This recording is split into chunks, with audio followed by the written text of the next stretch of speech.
నువ్వు దేనికి భయపడొద్దు, దేనికి భయపడొద్దు. అసలు భయమే మనకు ఊరొచ్చేస్తుంది, భయమే మనల్ని క్షీణింపజేస్తుంది.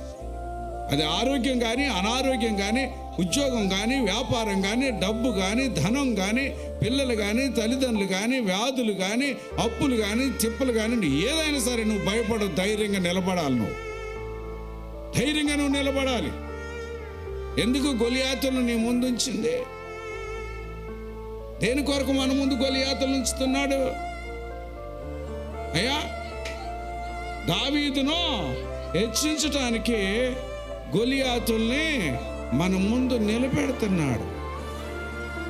అది ఆత్మీయులు గుర్తించాలి. పొద్దున్న దాకా ఏడవద్దు ఏదో బాధలు వచ్చిందని. ఇది ఎందుకు వచ్చింది, దీనికి రెమెడీ ఏంటి, దీనికి సొల్యూషన్ ఏంటి, దీనికి విధి విధానాలు ఏంటి అనేది దేవుని దగ్గర విచారించాలి, ఎంక్వైరీ చేయాలా. దేవుడు ఖచ్చితంగా గొప్ప కార్యాలు చేస్తాడు.